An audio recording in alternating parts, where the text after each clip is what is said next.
So next up, man, I want to get you guys' thoughts and opinions as well as my own reaction on the alien abduction of Betty and Barney Hill. All right, this whole documentary. I've never heard of it. Maybe some of you guys are familiar with it. Somebody sent me this, so I want to check this out and get y'all's thoughts on it. All right, let's go.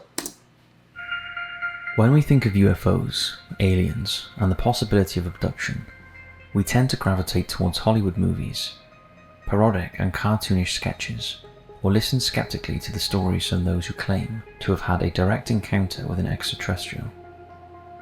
It would be fair to say that for the majority, such claims are easily squashed or redirected towards a claimant's mental instability, alcohol or drug dependency, or perhaps the characteristics of an attention-seeking obsessive. Regardless of a person's mental state, the concept of alien abduction is something that has never been taken seriously, despite ongoing investigations, sightings, and government disclosures into UFO sightings, which have sparked global intrigue over the last few years. And yet, there are a handful of stories, sightings, and investigative reports which have remained at the forefront of the UFO and conspiracy communities for decades, and show no signs of going anywhere anytime soon. And I feel so bad for everyone who legitimately have real stories or real encounters and are not being taken seriously. The Roswell crash of 1947, the Aurora, Texas UFO incident of 1897, Adolf Hitler and the Nazis' apparent dabbling into the occult, as well as other landmark cases, have kept the conversation on such mysteries very much alive. One of these cases centers on a happily married couple whose mysterious encounter, little would they know at the time, would thrust them into the spotlight and would forever attribute their faces to what has become known as the fourth kind. Who were Barney and Betty Hill? What happened to them? And what does their story tell us about alien abduction, society as a whole, and the importance of listening to what someone, anyone, has to say, regardless of how crazy they may seem? In this documentary, we'll travel back in time to the late 1950s, when the American dream was reborn and flourishing, to a time when, unfortunately for Barney and Betty Hill, the American nightmare was about to begin.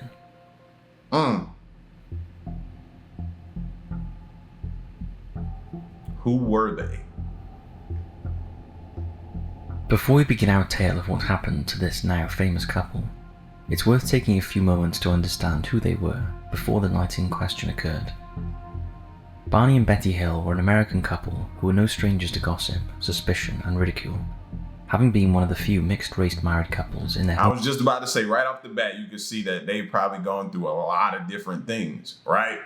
So I automatically start to think of, okay, they've been through a lot of stuff, so they know if they come forward with this type of information, they're going to be ridiculed even more.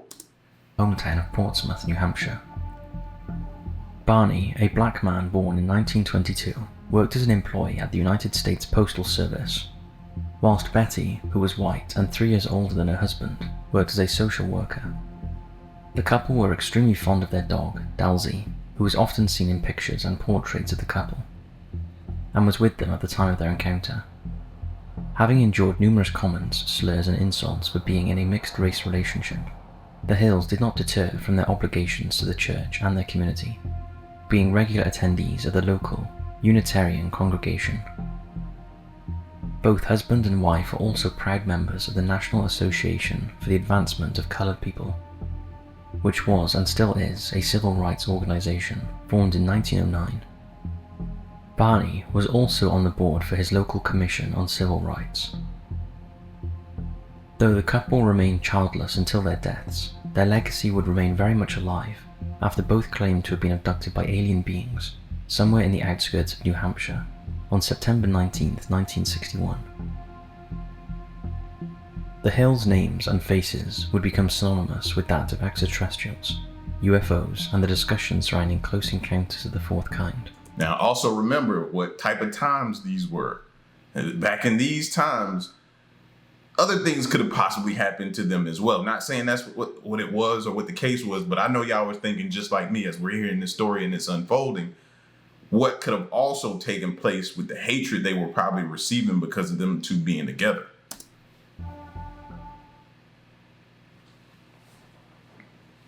Abduction. After countless interviews, hypnosis sessions, and public disclosures, the occurrence would become known as the Hill Abduction and the Zeta Reticuli incident, due to a star map which was recognized and described in detail by Betty Hill in relation to the Zeta Reticuli star system. Later, after many had made up their minds on the story, their fame would remain in the public domain, with an adaptation of their encounter being presented as a best-selling 1966 book called The Interrupted Journey, and a subsequent 1970 film, The UFO Incident. With the rise of the internet, UFO conspiracy communities, and collective evidence to support the theory that we are not alone in the universe, the story of Barney and Betty Hill remains one of the most interesting accounts of alien abduction in the last 100 years. It is known that the majority of Betty Hill's notes, recordings, and other items are logged within the vaults of the University of New Hampshire. In July 2011, the New Hampshire Division of Historical Resources marked the site of the alleged craft's first approach with a historical marker as a dedication to the couple and their story.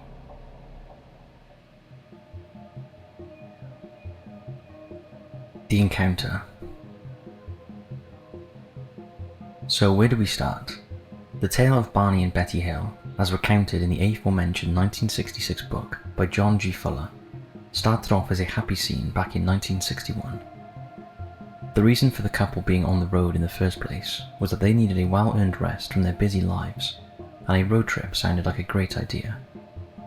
The couple decided to visit Montreal, Canada, in what they considered to be their delayed honeymoon, having been married more than 16 months and never setting aside time to celebrate their wedding previously. Barney had been working countless night shifts at his job in the post office, and is said to have driven 60 miles to and from his house in Portsmouth to tend to his responsibilities. Likewise, Betty was working hard in her job and was already finding it difficult to spend quality time with her new husband. So it was decided, after dropping everything on a whim, scooping up the dog, and grabbing the $70 that they had on the counter, Barney and Betty took off on their adventure, enjoying a wonderful 3-day trip to Canada, visiting the lights of Niagara Falls, and more importantly, taking the time to appreciate how special their relationship was to one another. It was reported that a hurricane was due to cut directly through the couple's route home, so it was decided that they should head back a little earlier than planned. Having stopped for a quick coffee at a diner in Vermont, the Hills took to the road again at 10 p.m. on the 19th of September, with the intention of reaching their house around 2 a.m. in the morning. Their plan would be short-lived, however, as a mere 30 minutes into their journey, something happened. It has been frequently stated and documented that the supposed encounter began at approximately 10:30 p.m, just as the Hills were easing into their journey home and approaching the large town of Lancaster, New Hampshire from the south end. It was Betty who spotted it first, claiming to have seen a luminous beacon in the skies above, a light that seemed to be moving from the vicinity of the moon towards the planet Jupiter. Initially thinking nothing of it, they proceeded on their journey. However, Betty's eyes continued to glance up at the object as it seemingly grew brighter and larger in the night sky as they approached it from the south. Directing his gaze from the road to the stars, Barney decided to have a look and inspect what it was that was worrying. Haven't we learned, even back then, did they not have movies to teach them how they should respond in certain events? Do not investigate. No, the odds aren't in your favor. Even back then. No, do not investigate, bro. You drive home like your life depends on it, and it does.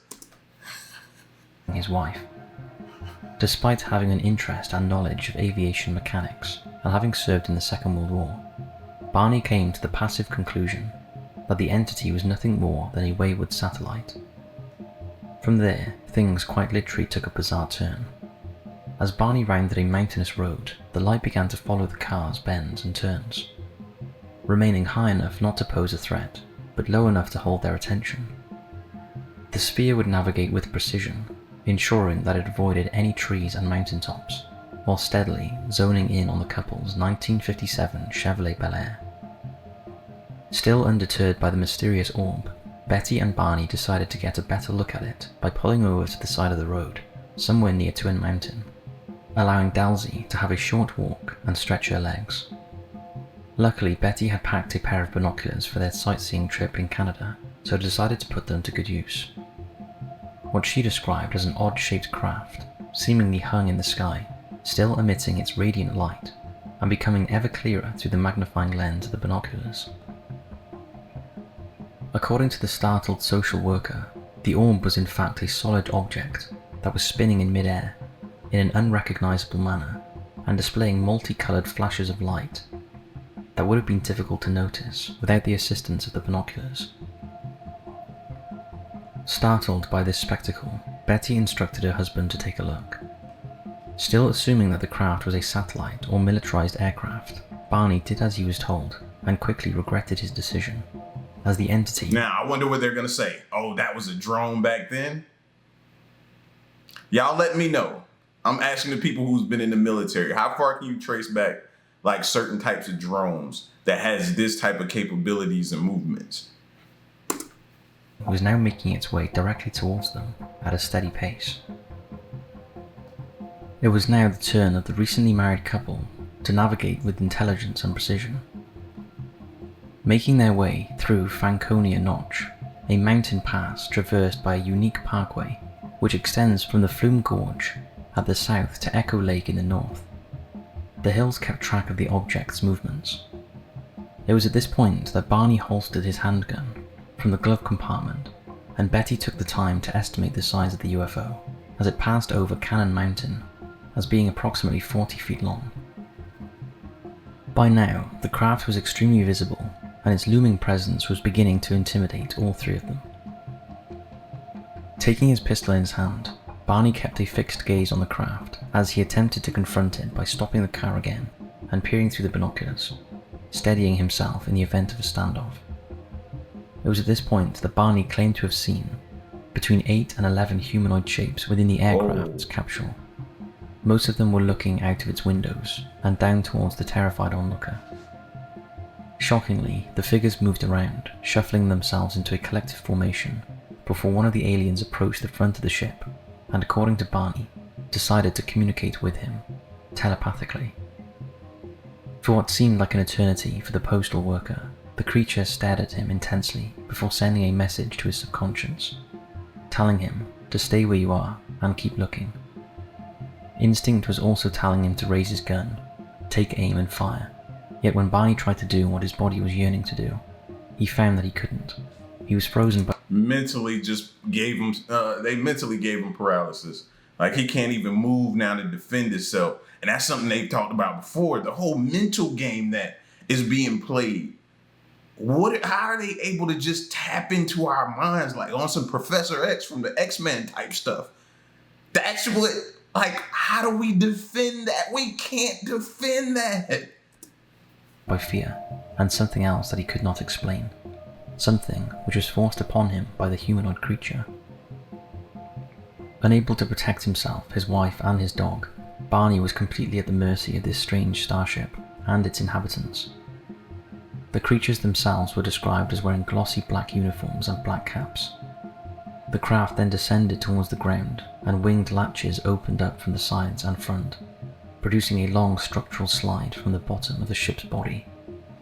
Luckily, and for some strange reason, the spell was briefly broken, and so, using all the energy in his body, Barney was able to break away from the hypnotic trance of the visitors and sprinted back to the car, where Betty and Dalsey sat in terror. Before they could take off and drive away from the object and its colonists, the last thing they could remember was a series of loud, measured beeping noises and vibrations surrounding the trunk of their vehicle, and feeling an instant lethargic sensation consuming them, which quickly rendered them unconscious. Exactly 2 hours later, Barney and Betty Hill regained consciousness. To their surprise and horror, they found themselves approximately 35 miles from where they remembered passing out. Wow. Not wanting to linger any longer, and with the UFO seemingly out of sight, they started up the car and drove as fast as they could back to their home in Portsmouth. Only when they arrived did they notice that they were covered in dirt and both their watches had stopped working.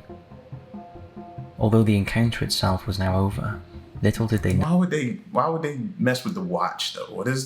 what is the significance of the watch and time? What does time have to do with anything, or what could that potentially mean? I'm gonna be thinking about that one for a while. No, just how important and significant their terrifying tale would become in the months and years that follow.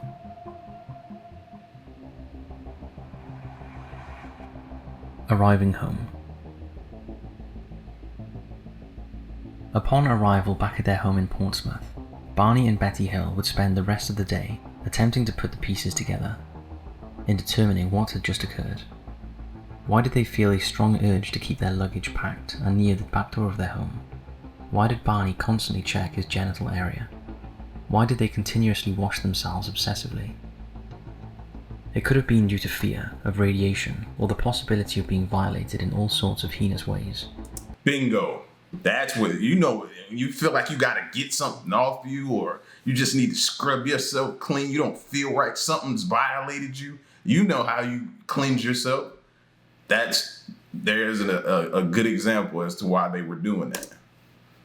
Betty noticed to her horror that her dress had been torn, the stitching and zippers burst open, and covered in a mysterious pink powder that ever since has been unable to decipher, even after various lab tests were conducted.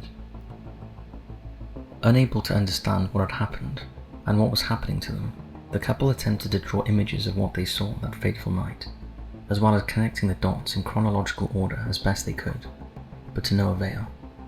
They described their car as having obscure circular markings carved onto the bonnet, and were surprised to find that when a compass was laid next to them, the needle would spin erratically. It was then that the dreams started. Dreams or nightmares.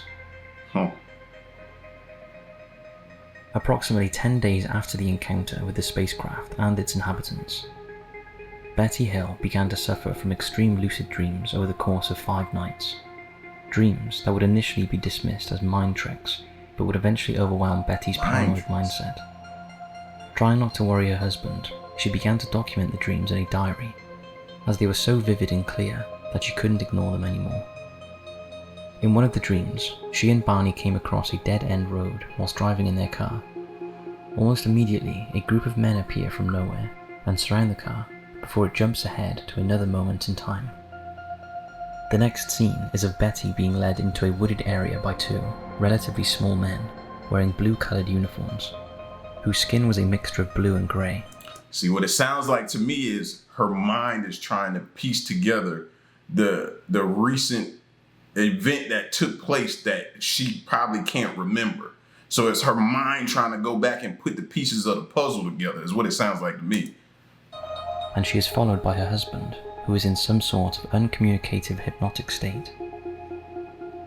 This specific dream ends with the couple being led back to their car and left motionless as they watch the men enter a similar shaped craft that they saw the previous week before it takes off into the sky above. Reminiscent and eerily similar to the events that took place on their journey home, the loss of time between encountering the grey creatures and their craft to regain consciousness in the car terrified Betty to her core.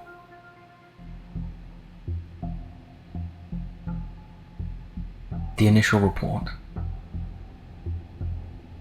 Unable to shift the sense of dread, paranoia, and fear in the months following their strange encounter with the UFO, Betty, still referencing her dreams and becoming obsessed with finding the truth, came across the National Investigations Committee on Aerial Phenomena at the local library.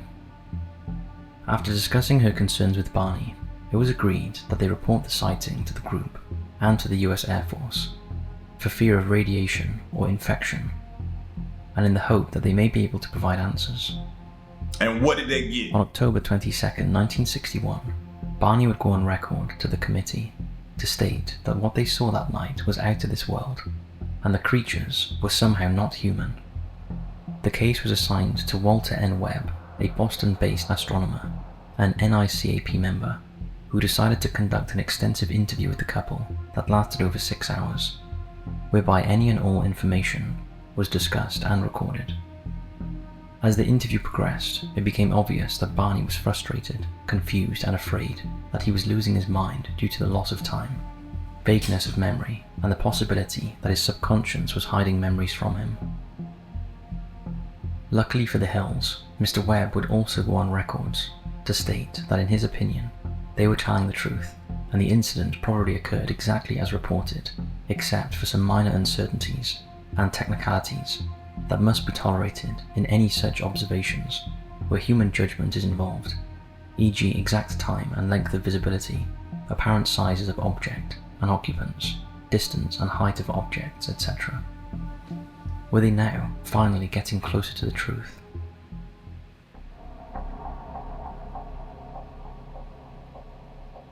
Hypnosis. And this is what I was interested in hearing about. You know what I mean? Because I haven't really heard of anybody performing hypnosis on someone in this type of situation. So I'm like curious to know, okay, what is this going to lead to, and why are they even doing it, and if they're going to take the results seriously.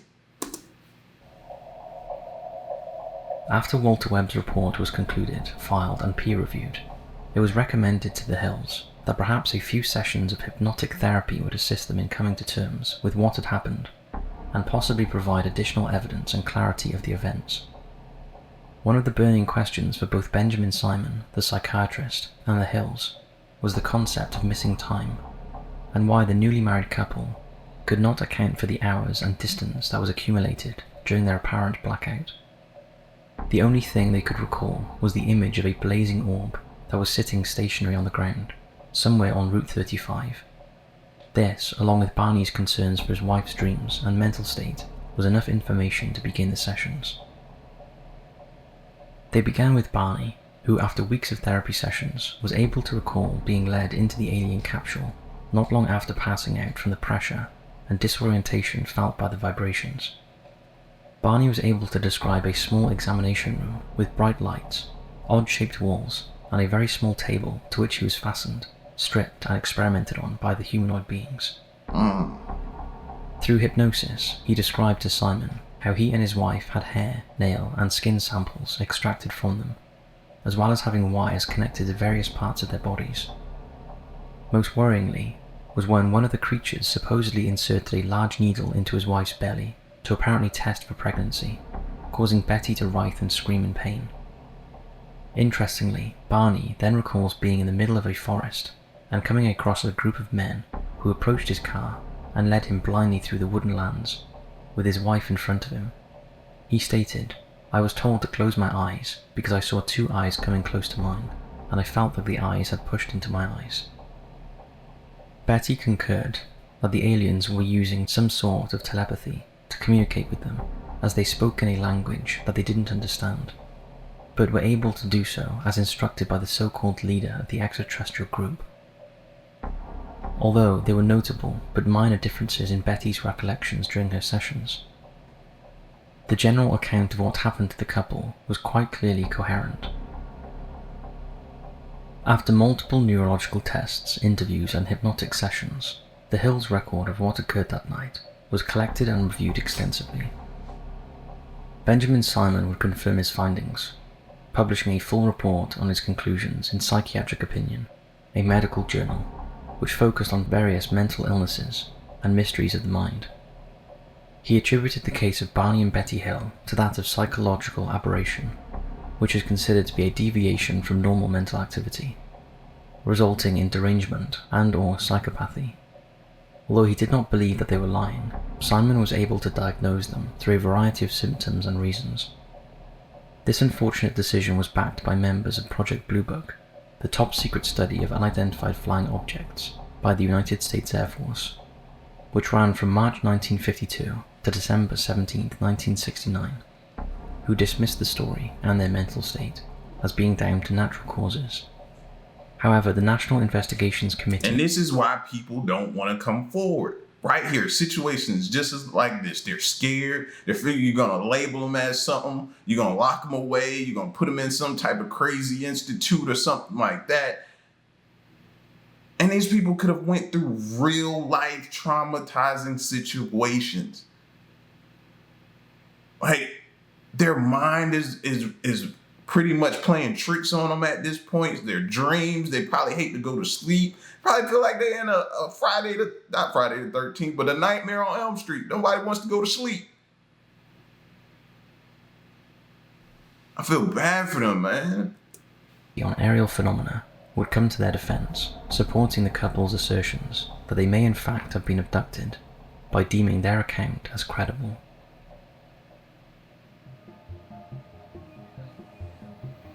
X marks the spot. One of the most significant, not to mention bizarre descriptions came from Betty whilst under hypnosis, in which she drew a star map that initially was considered an insignificant doodled sketch, but would later be the talking point of a 1966 book named The Interrupted Journey, 2 Lost Hours Aboard a Flying Saucer. After hearing of the couple's testimony and becoming fascinated with their story, John G. Fuller, a New England-based American author, gained approval from both the Hills and Benjamin Simon to write and publish their strange adventure in print. Already an established columnist and author of multiple articles and books on the supernatural, Fuller took the project seriously and gathered as much information, no matter how irrelevant, to form the basis of his book, including the illustrations of the star map drawn by Betty. After its publication in 1966, The Interrupted Journey became a success and helped reignite the debate surrounding UFO phenomena and that of the various kinds of close encounters. However, for Marjorie Fish, an elementary school teacher and amateur astronomer, it was the picture of the star map that led to her personal fascination with the couple's story. Having read Fuller's book in 1968, Fish took it upon herself to try and analyze and decode the drawing in relation to the cosmological blueprint of space, to try and understand where the craft and the alien creatures had originated. She was able to construct a 3D model of sun-like stars using various materials to measure the distances in comparison to the same stars, which were documented in the 1969 Gliese Star Catalogue. Fish concluded that the drawing was extremely similar to that of the Zeta Reticuli star system. Coincidence? Anyone? Coincidence? Nah, I didn't think so either. As the illustration supposedly shows the sky as seen from a planet orbiting the Zeta Reticuli. This large southern system, within Reticulum, a small faint constellation in the southern sky, can be seen with the naked eye as a double star in very dark skies, and is located approximately 39.3 light-years away from Earth. After an in-depth analysis and conclusive report were issued to Walter Webb, both parties agreed that the drawing was indeed that of the Zeta Reticuli star system, something Betty Hill knew nothing of. God, I could just... man. But yet, watch, they'll still probably figure out a way to say it's still something else. Though many subsequent reports, investigations, and astronomers would reject the hypothesis posed by Fish, it certainly got people talking. How could someone with a basic knowledge of space, stars, and planets be able to draw, under hypnotic therapy, an advanced star system 39 light-years from Earth? In 1989, the Hippocos satellite of the European Space Agency was launched. Deemed to be the first of its kind, this satellite's obligation was to document and analyze the measurements of the positions of celestial objects in the sky. Through a combination of radial velocity measurements from spectroscopy, those involved in the project were able to calculate the relative information needed to determine the motion of stars. The mission ended in 1993. However, whilst in space, astronomers decided to put Fish's theory to the test and use their technology to take measurements of the Zeta Reticuli. Unfortunately for the teacher, the Hippocos' findings showed that some of the stars on her blueprint were much further away than previously thought, resulting in Fish publicly renouncing her theories and assumptions.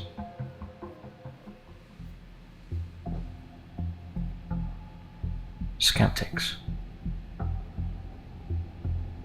And so, with this public rejection, we now look at a few skeptics who weighed in on the story, hypotheses, and the married couple themselves.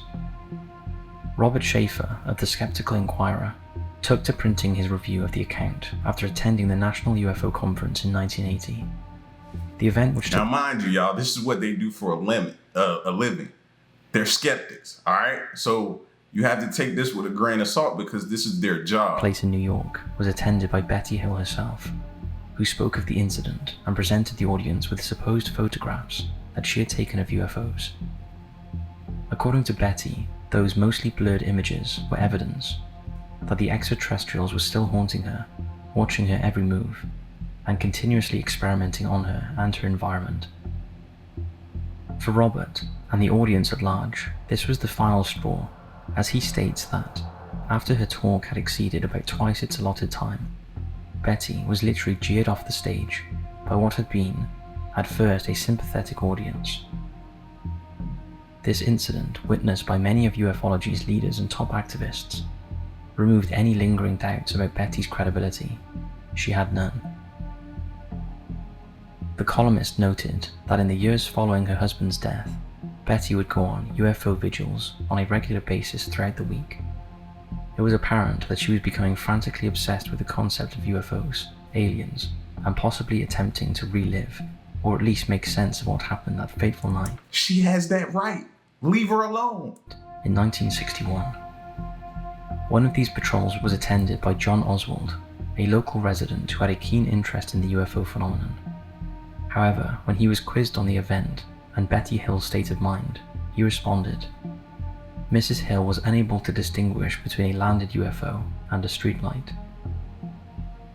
Another critic of the Hills' version of events came from another local resident named Jim McDonald, who felt obliged to propose an alternative theory based on his knowledge of the landing and adjoining roads. After fully analysing the account, paying particular attention to the supposed route that the couple took on their way home from Canada, McDonald was able to deduce the spacecraft as being nothing more than an aircraft warning beacon that sits atop Cannon Mountain. Having travelled this specific route many times himself, McDonald states that the warning beacon intermittently appears and reappears throughout the high mountainous skyline at exactly the same time the couple claimed to have been chased by the UFO. This information, though helpful, is somewhat diminished when McDonald proposed his theory on the subsequent events of the night and the possible abduction, relating it simply to stress, sleep deprivation, and false memories. The word stress appeared quite often by those who didn't believe the abduction theory. Being a mixed-race couple during a time of social unrest throughout the United States would have certainly played a major factor in the couple's relationship. How would I know that this would not be brought up again? You know what I mean? This always, not saying the narrator bringing it up, I'm just saying this is probably going to be something that gets brought up and is used and weaponized against them, instead of listening and taking into account and understanding what they're trying to tell you happened to them. As well as their safety. Undoubtedly, they would have encountered racial abuse, ridicule, and threats from those who adopted the close-minded mentality at the time, and would have put unquestionable strain on their relationship at some point. With their workload and responsibility to the community and local church taking up most of their time and resources, the possibility of hallucinations caused by burnout cannot be overlooked. It has been declared by leading psychologists that false memories force the brain to conjure up stories, sometimes highly elaborate stories, to fill in the blanks in order to piece together the mysterious events or timelines that took place. Some say that the social, financial, and emotional pressures faced by the Hills resulted in the couple using the rise of the UFO phenomenon and that of the Cold War to take advantage of growing paranoia to make money via a carefully calculated and coordinated scam. Perhaps this opportunity mixed with a mental breakdown led Betty Hill to pursue her obsession with unidentified flying objects and photographing the... And all of this can be very well true. Wow, let's go on record and say that, because I'm not sitting here ever saying that people won't try to attach themselves to a story and try to ride its wave. Never that. So-called evidence of her captor's aircrafts throughout the rest of her life.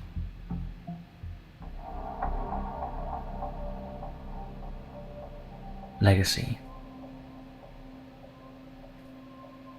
Barney Hill died of cerebral hemorrhage on February 25, 1969, age 46. Betty would live on to the age of 85, passing away on October 17, 2004, due to cancer, having never remarried or bearing children. And yet, even to this very day, the events that took place in September 1961 to Barney and Betty Hill remain a fascination for UFO enthusiasts, filmmakers, and investigators, as they continuously fixate on the mysteriousness of the evening in question. A film was made in 1975 for television audiences and starred James Earl Jones as Barney and Estella Parsons as Betty, and focused on the couple's story as well as their relationship to one another. In 2015, there were reports of a film and television series based on the incident, an adaptation of renowned American nuclear physicist Stanton T. Friedman's 2007 book, Captured: The Betty and Barney Hill UFO Experience, the true story of the world's first documented alien abduction. Though many documentaries have been shelved, the latest report as of late 2022 is that the streaming giant Netflix will be producing an in-depth documentary on the couple and the occurrence.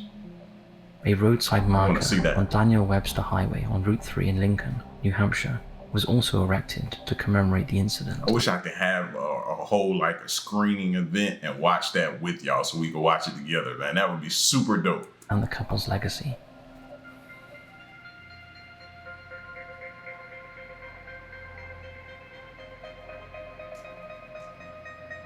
So, what do you think here?